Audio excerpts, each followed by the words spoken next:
সুপ্ৰভাত good morning ৰাতিপুৱা 6টা বজাৰ মান্না চেনেললৈ আপোনালোকক স্বাগতম কৰিছোঁ। আশা কৰোঁ আপোনালোকৰ ভাল, ঈশ্বৰে ভালে ৰাখিছে, মংগলে ৰাখিছে। আহক আমি এইখিনি সময়ত ঈশ্বৰৰ মহান বাক্য চাম, তাৰ পাছত আমি প্ৰাৰ্থনালৈ যাম। আমাৰ মাজত পালক আছে, তেখেতে আপোনালোকৰ বিষয়লৈ প্ৰাৰ্থনা কৰিব। আজি আমি এটা বিষয় চাম যিটো নেকি বহুতৰে ধাৰণা থাকে খ্ৰীষ্টৰ বিশ্বাসীসকলৰ যে ঈশ্বৰৰ গৃহত মণ্ডলীত গীৰ্জাঘৰত ঈশ্বৰ থাকে। আজি আমি এই বিষয়টোলৈ চাম যে ঈশ্বৰৰ গৃহত ঈশ্বৰে থাকে নে নাথাকে, নে কি থাকে। আমি সেই বিষয়লৈ বাক্য অনুসাৰে আমি চাম। হওক আমি জানিবলৈ চেষ্টা কৰিম। প্ৰথম ৰাজাৱলী 8 অধ্যায় 27 পদৰ পৰা মই পঢ়ি দিছোঁ। কিন্তু বাস্তৱিকতে ঈশ্বৰে পৃথিৱীত বাস কৰিবনে? চোৱা, স্বৰ্গয়ো আৰু স্বৰ্গৰো স্বৰ্গই তোমাক ধাৰণ কৰিব নোৱাৰে, তেন্তে মই নিৰ্মাণ কৰা গৃহই জানো পাৰিব? তথাপি হে মোৰ ঈশ্বৰ জিহুৱা, এই গৃহৰ ফাললৈ মোৰ নাম তাত হ'ব বুলি এই যি ঠাইৰ বিষয়ে তুমি কৈছিলা, এই ঠাইৰ ফাললৈ তোমাৰ চকু যেন দিনে ৰাতিয়ে মুকলি হৈ থাকিব। এই নিমিত্তে তোমাৰ দাসে এই ঠাইৰ ফাললৈ মুখ কৰি প্ৰাৰ্থনা শুনিবলৈ তুমি তোমাৰ দাসৰ প্ৰাৰ্থনা আৰু মিনতি গ্ৰহণ কৰি তোমাৰ দাসে আজি তোমাৰ আগত কৰা কাটুৰুটি আৰু প্ৰাৰ্থনালৈ কাণ দিয়া। আৰু যেতিয়া তোমাৰ দাস তোমাৰ প্ৰজা ইছৰাইলে এই ঠাইৰ ফাললৈ মুখ কৰি প্ৰাৰ্থনা কৰিব, তেতিয়া তুমি তেওঁবিলাকৰ মিনতিলৈ কাণ দিবা। এনে কি তুমি তোমাৰ বাসস্থান স্বৰ্গত থাকি তাক শুনিবা আৰু শুনি ক্ষমা কৰিবা। Praise the lord. ইয়াতে চলমনে ঈশ্বৰৰ গৃহ নিৰ্মাণ কৰাৰ বিষয়লৈ জনালে। ঈশ্বৰৰ গৃহটো দাৱীদে নিৰ্মাণ কৰিব বিচাৰিছিলে, কিন্তু ঈশ্বৰে ক'লে তুমি নোৱাৰিবা। দাৱীদক ক'লে তোমাৰ পুত্ৰ চলমনেহে গৃহ নিৰ্মাণ কৰিব পাৰিব। ইয়াৰ যোগেদি আমি জানিব পাৰিছোঁ এটা বিষয়, যে ঈশ্বৰৰ গৃহটো সকলোৱে নিৰ্মাণ কৰিব নোৱাৰে। কিন্তু ঈশ্বৰে যাক সেই বৰটো দিছে, যাক সেই নিৰ্মাণ কৰিবৰ কাৰণে দিছে, তেওঁ সেই ঈশ্বৰৰ গৃহটো নিৰ্মাণ কৰিব পাৰে। আজিও যি যি জাগাত মণ্ডলী স্থাপন হৈছে, সৰু হওক ডাঙৰ হওক, সেইটো ঈশ্বৰৰ দ্বাৰাহে হৈছে। কাৰণ ঈশ্বৰে বাক্যত কৈছে সকলোৱে পাচনি নে, সকলোৱে পালক নে, সকলোৱে প্ৰফেট নে। ঠিক তেনেদৰে সকলোৱে ঈশ্বৰৰ গৃহটো সাজিব নোৱাৰে। যিজনে সাজিছে তেওঁক ঈশ্বৰেহে লোৱা হয়, ঈশ্বৰেহে তেওঁক সাজিবৰ কাৰণে অনুমতি দিয়া হয়। যেনেকৈ আমি বাক্যৰ যোগেদি গম পালোঁ, দাৱীদে সাজিব বিচাৰিছিলে, কিন্তু দাৱীদে নোৱাৰিলে। চলমনেহে ঈশ্বৰৰ গৃহটো নিৰ্মাণ কৰিলে। আৰু চলমনে কৈছে যে স্বৰ্গৰো স্বৰ্গই তোমাক ধাৰণ কৰিব নোৱাৰে, মই হাতেৰে সজা এই গৃহত জানো তুমি থাকিবা। কিন্তু তোমাৰ এই গৃহত চকু আৰু কাণ তুমি অনবৰত ৰাখিবা, কাণ খুলি ৰাখিবা আৰু চকু তোমাৰ দৃষ্টি এই গৃহত ৰাখিবা। যেতিয়াই মই এই গৃহত প্ৰাৰ্থনা কৰিব আহিম, মোৰ প্ৰজাবোৰ আহিব, তেতিয়া তুমি এই গৃহত প্ৰাৰ্থনা কৰা ব্যক্তিসকলক দৃষ্টি ৰাখিবা আৰু তেওঁলোকৰ প্ৰাৰ্থনা শুনিবা আৰু তেওঁলোকৰ পাপবোৰ ক্ষমা কৰিবা। ইয়াতে ঈশ্বৰৰ গৃহত মণ্ডলীত গীৰ্জাঘৰত কি থাকে বুলি ক'লে ঈশ্বৰে? ঈশ্বৰৰ চকু থাকে, স্বৰ্গৰ পৰা তেওঁ চাই থাকে, আৰু ঈশ্বৰে কাণ মুকলি কৰি ৰাখে তেওঁৰ গৃহত কোনে আহিছে প্ৰাৰ্থনা কৰিবৰ কাৰণে। আমি এটা বাক্য চাম।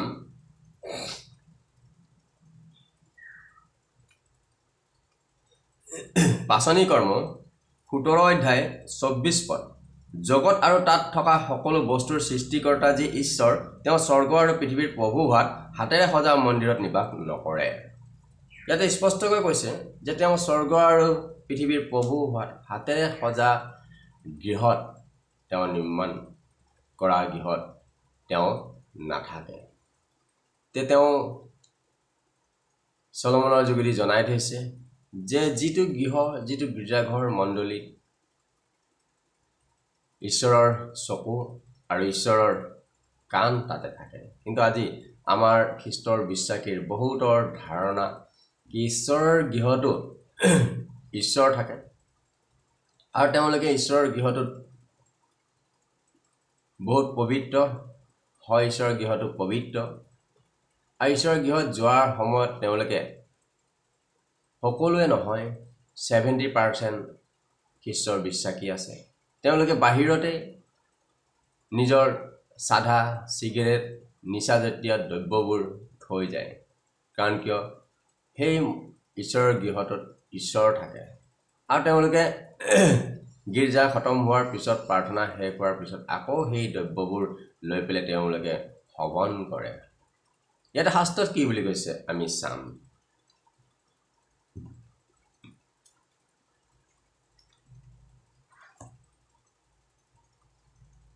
প্ৰথম কৰিন্থীয় 6:19 আৰু 20 পদ নতুবা ঈশ্বৰৰ পৰা পোৱা যি পবিত্ৰ আত্মা তোমালোকৰ অন্তৰত থাকে তোমালোকৰ শৰীৰ যে তেওঁৰ মন্দিৰ ইয়াক তোমালোকে নাজানা নেকি তোমালোক নিজৰ নোহোৱা কিয়নো তোমালোক মূল্যৰে কিনা হলা এই হেতুকে তোমালোকৰ শৰীৰত ঈশ্বৰক গৌৰৱিত কৰা প্ৰেইজ দ্য লৰ্ড ইয়াতে কৈছে যে আমাৰ শৰীৰটোৱে ঈশ্বৰৰ গৃহ হয় আপোনাৰ শৰীৰটোৱে ঈশ্বৰৰ গৃহ হয় আৰু আপোনাৰ শৰীৰত ঈশ্বৰৰ পবিত্ৰ আত্মা নিবাস কৰে সেই হেতুকে আপোনাৰ শৰীৰটো নিজৰ নহয় খ্ৰীষ্টৰ বহুমূল্য তেজেৰে আপোনাক কিনি লোৱা হৈছে আৰু আপোনাৰ শৰীৰৰ যোগেদি ঈশ্বৰৰ মহিমা কৰিবলৈ কাৰণে দিয়া হৈছে আৰু বহুতৰ ধাৰণা থাকে যে ঈশ্বৰৰ গৃহটো পবিত্ৰ আৰু সেই গীৰ্জাঘৰত আমি যাওঁতে নিচা জাতীয় বস্তুবোৰ লৈ যাব নালাগে সাফা হৈ যাব লাগে কিন্তু তেখেতে পাহৰি যায় যে তেখেতৰ শৰীৰটোহে ঈশ্বৰৰ গৃহ হয় আৰু শৰীৰটোহে ঈশ্বৰৰ পবিত্ৰ আত্মা থাকে কিন্তু সেই পবিত্ৰ যি মণ্ডলীটোত ঈশ্বৰ নাথাকে কিন্তু তেওঁৰ চকু আৰু কাণ থাকে তেওঁ ক'ত থাকে আমি আকৌ এটা বাক্যত আমি চাম আমি ইয়াতে চাম মথিয়ে লিখা 18:20 পদ কিয়নো যি ঠাইত 2 বা 3 জন মোৰ নামেৰে গোট খোৱা হয় সেই ঠাইতে ময়ো তেওঁলোকৰ মাজত থাকো যেতিয়া আপুনি 2-3 জন মিলি পেলাই যেতিয়া মণ্ডলীত গোট খায় তেতিয়াহে সেই জাগাত ঈশ্বৰ উপস্থিত হয় প্ৰেইজ দ্য লৰ্ড আৰু সেই জাগাৰ পৰা আপুনি যেতিয়া গুচি আহে সেই গৃহত সেই গীৰ্জাৰ গৃহত তেতিয়া ঈশ্বৰ তাত নাথাকে আৰু তাত কি থাকে তেখেতৰ চকু আৰু তেখেতৰ কাণ থাকে যে কোনে মোৰ গৃহলৈ আহিছে প্ৰাৰ্থনা কৰিবৰ কাৰণে কোনে মোৰ গৃহত কাকতি মিনতি লৈ আহিছে তেওঁৰ হেতু নজৰ থাকে দৃষ্টি থাকে আৰু তেওঁৰ গৃহত যাই পেলাই যোনে প্ৰাৰ্থনা কৰে তেওঁ কাণ পাতি থাকে ইয়াতে কি বুলি কৈছে শাস্ত্ৰত গীতমালা 36:15 পদ ধাৰ্মিক বিলাকলৈ জিহুৱাৰ দৃষ্টি আছে তেওঁবিলাকৰ কাতৰিটোলৈ তেওঁ কাণ পাতি আছে ইয়াতে স্পষ্টকৈ কৈছে ধাৰ্মিক বিলাকলৈ জিহুৱাৰ দৃষ্টি আছে আৰু ধাৰ্মিকৰ প্ৰাৰ্থনা শুনিবৰ কাৰণে জিহুৱাই কাণ পাতি আছে অনপৰত ঈশ্বৰে আপোনাৰ লগত কথা পাতিবৰ কাৰণে আপোনাৰ প্ৰাৰ্থনা শুনিবৰ কাৰণে তেওঁ কাণ পাতি আছে যদি আপুনি ঈশ্বৰৰ গৃহত নাযায় প্ৰাৰ্থনাই নকৰে তেলে তেওঁ কেনেকৈ শুনিব বহুতে কয় যে ঈশ্বৰে জানে নগলেও হ'ব ঘৰতে প্ৰাৰ্থনা কৰিলে হ'ব কিন্তু ইয়াতে স্পষ্ট কৰি বাক্যত কৈ দিছে যেতিয়া তোমাৰ গৃহলৈ তোমাৰ প্ৰজাবিলাক আহিব আৰু প্ৰাৰ্থনা কৰিব তেতিয়া তেওঁলোকৰ প্ৰাৰ্থনালৈ তুমি কাণ দিবা দৃষ্টি কৰিবা বুলি কৈছে কিন্তু বহুতে কয় ঈশ্বৰে জানে আজি নগলেও হ'ব আজি বিশ্ৰাম দিন নগলেও হ'ব তে যদি নাযায় তেনেহলে আপোনাৰ প্ৰাৰ্থনাটো উত্তৰ কেনেকৈ আহিব প্ৰেইজ দ্য লৰ্ড আৰু ইয়াতে কৈছে বাক্যত কৈছে ইয়াতে আমি চাম উপদেশৰ কৈছে 5:1 পদ তুমি ঈশ্বৰৰ গৃহলৈ যোৱা কালত তোমাৰ ভৰি সাৱধানে ৰাখিবা কাৰণ অজ্ঞানবোৰৰ দৰে বলিদান কৰাতকৈ শুনিবলৈ ওচৰ চপাই ভাল কিয়নো সিহঁতে যে বেয়া কাম কৰিছে তাক সিহঁতে নাজানে ঈশ্বৰৰ গৃহলৈ যোৱা সময়ত আমাক সাৱধানেৰে যাবলৈ কৈছে কাৰণ ঈশ্বৰৰ গৃহত 2-3 জন যেতিয়াই গোট খায় আৰু তেতিয়াই ঈশ্বৰ উপস্থিত হয় আৰু গীতমালা কৈছে যে যেতিয়া আমি ৱৰ্শ্বিপ কৰোঁ যেতিয়া আপুনি ৱৰ্শ্বিপ কৰে তেতিয়া ৱৰ্শ্বিপ সিংহাসনত বহুতা ঈশ্বৰ বুলি কৈছে ইয়াৰ দ্বাৰা বাক্যৰ দ্বাৰা আমি জানিব পাৰিলোঁ যে পবিত্ৰ গৃহত ঈশ্বৰৰ গৃহটো যেনেকৈ আমি পবিত্ৰ কৰি ৰাখিব লাগে চাফা কৰি ৰাখিব লাগে ঠিক তেনেদৰে আমাৰ শৰীৰটো চাফা কৰি ৰাখিব লাগে কাৰণ আমাৰ শৰীৰটোত ঈশ্বৰে নিবাস কৰে ঈশ্বৰে থাকে ঈশ্বৰৰ আত্মা আপোনাৰ শৰীৰত থাকে মণ্ডলীত আপুনি যেতিয়া দুজন তিনিজন মিলি গোট খায় তেতিয়াহে ঈশ্বৰ উপস্থিত হয় কাৰণ আপুনি প্ৰাৰ্থনা কৰাৰ লগে কাৰণ ঈশ্বৰৰ দৃষ্টি আছে মোৰ সন্তানসকল আহিছে আৰু এতিয়া মই তাত যাব লাগিব আৰু তেতিয়া তেওঁ উপস্থিত হয় আপোনাৰ ৱৰ্শ্বিপৰ সিংহাসনত বহিবৰ কাৰণে কিন্তু আপোনালোক যেতিয়া সেই গৃহৰ পৰা গুচি আহে সেই গৃহত ঈশ্বৰ নাথাকে সেই গৃহত ঈশ্বৰৰ চকু আৰু তেওঁৰ কাণ থাকে যে কেতিয়া মোৰ সন্তানসকল আহিব প্ৰাৰ্থনা কৰিবৰ কাৰণে সেইটো কাৰণে বহুত আমি দেখিবলৈ পাওঁ বহুত তো খ্ৰীষ্টৰ পৰিয়ালত তেওঁলোকে গীৰ্জা যোৱাৰ সময়ত নিজৰ নিচা জাতীয় দ্ৰব্যবোৰ বাহিৰতে থৈ যায় আৰু যেতিয়া গীৰ্জা শেষ হয় আকৌ আহি পেলাই বাহিৰত সেইবোৰ ভগন কৰে কাৰণ ঈশ্বৰৰ বাক্যত স্পষ্টকৈ কৈছে যিজনে মোৰ মন্দিৰ নষ্ট কৰিব মই তেওঁকো নষ্ট কৰিম সেইটো কাৰণে আমি সাৱধান হ'ব লাগে আৰু ইয়াৰ পৰা আমি আজি জানিব পাৰিলোঁ পবিত্ৰ বাইবেল শাস্ত্ৰৰ পৰা যে ঈশ্বৰে হাতে বনোৱা গৃহত নাথাকে কিন্তু আমি য'ত গোট খাওঁ খ্ৰীষ্টৰ বিশ্বাসী তাতে ঈশ্বৰ উপস্থিত হয় আৰু ঈশ্বৰৰ কাণ আৰু চকু আপোনাৰ ওপৰত প্ৰতিদিনে প্ৰতি সময়তে তেওঁৰ দৃষ্টি থাকে আৰু ঈশ্বৰৰ গৃহৰ ওপৰত তেওঁৰ নজৰ দৃষ্টি থাকে আৰু তেওঁ কাণ মুকলি কৰি ৰাখে কেতিয়া মোৰ সন্তানসকল আহিব প্ৰাৰ্থনা কৰিবৰ কাৰণে ধন্যবাদ দিছোঁ সুন্দৰ বাক্য ঈশ্বৰে আমাক জনোৱাৰ বাবে ইয়াৰ দ্বাৰা আজি আমি জানিব পাৰিলোঁ ঈশ্বৰৰ গৃহৰ বিষয়লৈ আমি জানিব পাৰিলোঁ তাৰ বাবে ঈশ্বৰক ধন্যবাদ দিওঁ আহক এইখিনি সময় প্ৰাৰ্থনা কৰিম আমাৰ মাজত পালক আছে তেখেতে প্ৰাৰ্থনা আগুৱাই নিব গুড মৰ্নিং সকলোকে ৰাতিপুৱা পুৱা 6 বাজি চেনেলৰ মাধ্যমৰ যোগেদি সকলোকে খ্ৰীষ্টপ্ৰেমৰ নমস্কাৰ যাচিছোঁ প্ৰিয় শ্ৰোতা আহক ঈশ্বৰ মৰমেল ঈশ্বৰ হয় আমি সকলোৱে গোট খাইছোঁ প্ৰভুৰ নামত কাৰ কি জীৱনত দুখ কষ্ট সমস্যা আছে অন্তৰত আশাবোৰ আছে প্ৰভুৱে জানে কিয়নো সৰ্বজ্ঞানী সৰ্বব্যাপী অন্তৰ জানে গতিকে আমি কেৱল মাত্ৰ প্ৰাৰ্থনাহে কৰিম আমি কেৱল উঠে লৰাম আৰু প্ৰণিপাতহে কৰিম প্ৰভুৱে আমাৰ সকলো ফালে দৃষ্টি ৰাখি আছে তেওঁ কেতিয়াও নিৰ্দিত নহয় কেতিয়াও টোপনি নাযায়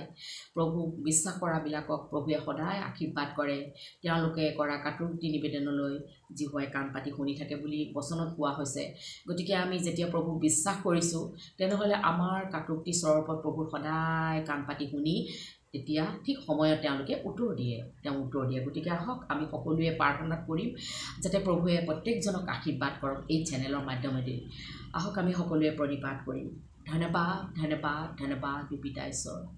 এটা সুন্দৰ দিন দিলা পুনৰাই ৰাতিপুৱা আমি একগোট হ'লোঁ প্ৰভু 6 বাজি প্ৰভু এই ডেইলি মানা অনুষ্ঠানৰ জৰিয়তে প্ৰভু সকলোকে তুমি আশীৰ্বাদ কৰিবা পিতা কাকো তুমি খালী হাতে ঘূৰি যাবলৈ নিদিবা পিতা যিসকলে এই অনুষ্ঠানটো উপভোগ কৰে যিসকলে প্ৰভু দৃষ্টি দিয়ে চাই থাকে প্ৰভু প্ৰত্যেকৰ জীৱনত তুমি আশীৰ্বাদ বৰ্ষাই দিবা পিতা চমৎকাৰ তেওঁলোকৰ জীৱনত কৰিবা পিতা বিশেষভাৱে মই প্ৰাৰ্থনা কৰিছোঁ পবিত্ৰ আত্মা যিবিলাকৰ জীৱনত দুখবিলাক কষ্টবিলাক সমস্যাবিলাক অমংগলবিলাক আছে বেমাৰ আজাৰ ৰোগ ব্যাধিবিলাক তেওঁলোকৰ শৰীৰৰ পৰা এতিয়ালৈকে যোৱাগৈ নাই প্ৰভু তেওঁলোকক তুমি সকলো বেমাৰৰ পৰা তুমি সুস্থতা কৰা পিতা প্ৰভু কিমান বেমাৰ আছে প্ৰভু তুমি সকলো বেমাৰ পৃথিৱীত থকা সকলো বেমাৰবিলাক তোমাৰ শৰীৰত তুমি জাপি লৈছিলা পিতা তোমাৰ হাছত বহা কোবৰ দ্বাৰা প্ৰতিজনকে তুমি সুস্থতা কৰিছিলা যিবিলাকে বিশ্বাস কৰে প্ৰভু আজি মই বিশ্বাস কৰিছোঁ পিতৃ পৰমেশ্বৰ তোমাৰ পবিত্ৰ গজাল বিদ্যা হাতে প্ৰত্যেকৰ জীৱনত তুমি টাচ কৰি সকলো বেমাৰৰ পৰা মুক্ত কৰা পিতৃ লৰ্ড প্ৰভু মই বিশ্বাস কৰিছোঁ পিতা পৰমেশ্বৰ যিবিলাকে আজি বেমাৰ আজাৰৰ প্ৰভু পিতা পৰমেশ্বৰ পিতা প্ৰভু তেওঁলোকে প্ৰভু যি মেডিচিন খাই আছে সেই মেডিচিনৰ ওপৰত তোমাৰ আশীৰ্বাদ থাকিবলৈ দিয়া পিতা পৰমেশ্বৰ যিবিলাকে আজি সুচিকিৎসা পোৱা নাই টকাৰ অভাৱত তেওঁলোকে চিকিৎসা চিকিৎসাও কৰিব পৰা নাই প্ৰভু তেওঁলোককো তুমি প্ৰভু যোগাই দিয়া তুমি জিহুৱা জিৰ তুমি মৰমেল ঈশ্বৰ হয় পিতা যিবিলাকে ধন ভাঙি প্ৰভু বিভিন্ন ঠাইত গৈ পেলাই তেওঁলোকে চিকিৎসাৰ নামত প্ৰভু পিতা পেচেণ্টবিলাক প্ৰভু হস্পিটেল আইচিউত ঘৰতে চিকিৎসাধীন হৈ আছে গৈ প্ৰভু তেওঁলোকৰ পৰা তোমাৰ অনুগ্ৰহ আৰু আশীৰ্বাদ আৰু সুস্থতা দান কৰা পিতৃলৰ প্ৰভু মই বিশ্বাস কৰোঁ পিতা ঈশ্বৰ প্ৰভু তেওঁলোকৰ সকলোবিলাক প্ৰভু ৰোগবিলাক তুমি উপশম কৰোঁতা ঈশ্বৰ জিহুৱা হালেলুয়া লৰ প্ৰভু লগতে পিতা মই প্ৰাৰ্থনা কৰিছোঁ যিবিলাকে আজি যাত্ৰা পথত আছে প্ৰভু তেওঁলোকৰ লগত তুমি সংগী হিচাপে থাকিবা যেতিয়ালৈকে তেওঁলোকে প্ৰভু গন্তব্যস্থানত উপস্থিত নহয় গৈ তেতিয়ালৈকে তুমি তেওঁলোকৰ লগত থাকা পিতৃলৰ তুমি বাক্য তুমি প্ৰতিজ্ঞা কৰিছা তুমি যি ঠাইলৈ যাবা তাতেই মই তোমাক ৰক্ষা কৰিম পুনৰাই তোমাৰ দেশলৈ ঘূৰাই আনিম প্ৰভু তোমাৰ এই প্ৰমিজ প্ৰভু যিছো তুমি যিহেতু মনুষ্য নহয় লৰ প্ৰভু বিশ্বাস কৰিছোঁ পিতা যিবিলাকে গাড়ী মটৰ ৰেল উৰাজাহাজ চলায় প্ৰভু তেওঁলোকৰ প্ৰতিজনকে এক্সিডেণ্ট দুৰ্ঘটনাৰ পৰা বচাবা পিতা পৰমেশ্বৰ প্ৰভু তুমি অনাথসকলক আশীৰ্বাদ কৰা প্ৰভু যিবিলাকৰ পিতৃ মাতৃ নাই প্ৰভু বহুত তেওঁলোক প্ৰভু পিতা পৰমেশ্বৰ আশীৰ্বাদ কৰিবা পিতা তেওঁলোকৰ তুমি পিতৃ হ'বা আৰু তেওঁলোকৰ সকলো অভাৱবিলাক পূৰ কৰিবা পিতা বৃদ্ধাশ্ৰমবিলাকত আশীৰ্বাদ কৰ প্ৰভু তোমাৰ উপস্থিতি তেওঁলোকৰ মনত শান্তি আনন্দ তেওঁলোকে বহু সুন্দৰভাৱে যে জীৱনবোৰ কটাব পাৰিব আশীৰ্বাদ কৰিবা পিতা বলহীনক বলদান কৰা পিতা দৃষ্টিহীনক বহু দৃষ্টি দিয়া পিতা মুখেৰে ক'ব নোৱাৰাবিলাকক বোবা আত্মাবিলাকক যীশুৰ নামত কেঞ্চেল কৰিলোঁ প্ৰভু তেওঁলোকক প্ৰভু কথা ক'বলৈ আশীৰ্বাদ কৰা প্ৰভু আৰু কাণেৰে নুশুনাবিলাকক তুমি শ্ৰৱণ শক্তি দান কৰা পিতা পৰমেশ্বৰ হালেলুয়া প্ৰভু ৰিহেবত থকাবিলাকক আশীৰ্বাদ কৰা যিবিলাকে আজি নিচাযুক্ত